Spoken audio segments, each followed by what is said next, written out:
everybody, Reed Schlegel here, and today I'll be sketching with Strathmore's tan tone paper, and I'll be showing you how to illustrate a sword that I purchased recently from Cedar Lore and Sun and Stars Forge that has molded leather, mild steel, and Damascus steel. So this is what we're going to be doing. I did the base sketch before I started today, but before I do anything I always put down a burner page because the marker will inevitably bleed through and you don't want to ruin the next sheet.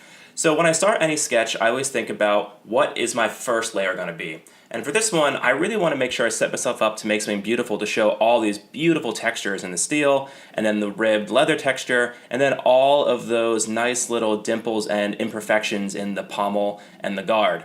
So today we're going to be going over how to do these three materials with this object as our reference. But when we start every sketch, I try and think about what my first lines are that I put down. For this one, I'm going for my longest lines first, and I'm using a ruler just to make sure it's super clean. Something I wouldn't do necessarily at work, but we have some extra time today, so we're going to go and make it super clean. And we're using a nice thin gray pen today, so that way we can actually have it blend in with the steel later. And you can see we use some ship curves, and now I'm actually going in and using my own hand to draw everything, make it feel a little more handmade. But once we have the actual outline done, we'll go and put the actual base layer. So our light source is coming from the right to the left, so you can see there's a highlight, a shadow, a highlight, and a shadow on the blade. The bottom of the guard is a little bit darker because it's in shadow, and so is the left side where the right is more highlighted, and same with the pommel on the bottom. The right side is more highlighted and the left side is more dark. So now once we have all of our base down for the steel, we'll start working on the leather itself. This has a ribbed texture on it, so we're going to put little lines going horizontally across. Always think through where you put your lines and make them go in the direction of perspective, if nothing else, and in the direction of your texture if you really are trying to make something pop and clearly communicate what the actual material is. But for this one, now that we have our base down, we're going to go and start figuring out how to do this interesting texture on the edge of the blade. And to do this, we're going to use a nice thin gray pen. And we're going to go down and just draw by hand all of the individual lines that show these rolled and rolled and rolled pieces of steel that eventually made this beautiful pattern. So as you see, it takes a little bit of time, but this is the type of thing that starts creating depth for our sketches. It makes them look really real and very compelling.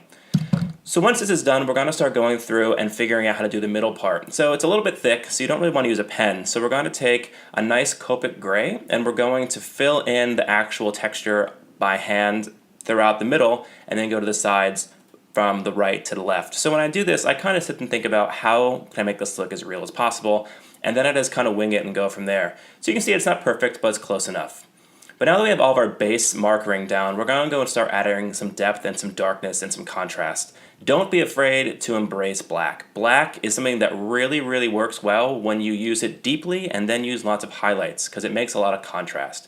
So since our handle is the darkest part, we're going to put black, true black, all the way on the left, and then have it fade to the lighter color to the right.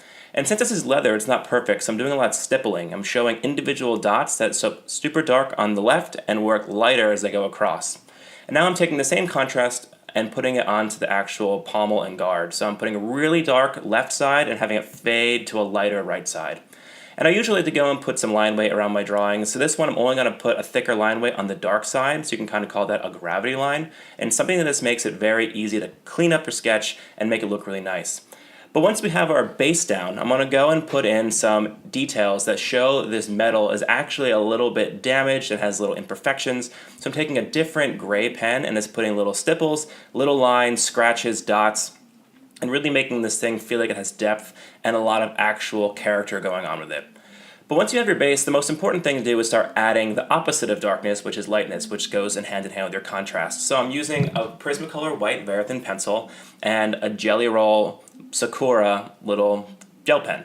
So those two things help me get really nice highlights, and I can put those into places that are really catching it. So you can see I added a nice big highlight on the top of the pommel, doing the same on the top of the guard, and then I'm putting little highlights across each rib on the actual leather handle. So this starts showing how the darkness paired with the lightness really makes this object seem three-dimensional. And my style, I like having really nice highlights or burn marks, so I went back and added a nice little white dot, and now I'm going in and filling in between the textures some white to really show that's catching some light on that concave center of the blade itself. Now to give it a little more contrast, I'm taking a very soft pencil, so it's not a Verithin, it's a regular Prismacolor color pencil, and I'm adding a little bit of texture. This paper has texture on it, so it makes it beautiful when you actually rub lightly, and you get this nice black kind of leathery looking texture. But now I'm going to go and add some more highlights on the right to show that the light's really coming from the right to the left. Add some dark marks to really show where your light source is coming from. And then adding some stippling going along the way. That is the same thing as we move forward with that gray pen, but now it's with a white marker. And that allows us to put a lot of detail showing where the highlights and the shadows are in all those imperfections. But to make any object feel real, always sit it in space, put a little shadow down. So I pick my light source from the right to the left, so the shadow goes to the left.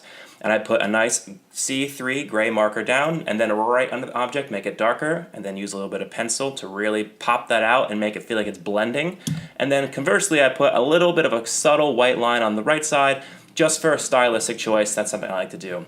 But now that we have everything basically finished, I'm going through and adding extra highlights and contrast where I want it. So I added a little bit of side pencil Verithin on the right side of the object to show where the light's coming from, a little bit of black on the left side to make it seem even more poppy, and then finally, signing my name. So you can see I always keep my desk clean and organized, and it's a great way to work. Putting my sword away, but this was a quick tutorial on how you can draw 3 very unique and difficult textures just by using marker, and here it is. Looks pretty nice, very compelling and contrasting drawing, one that you can really tell what's going on, but it's still a little messy. This is one that I did pretty quickly. If I wanted to be really nice, I could go a little bit tighter and cleaner my details, but it gets the job done. Thanks, guys.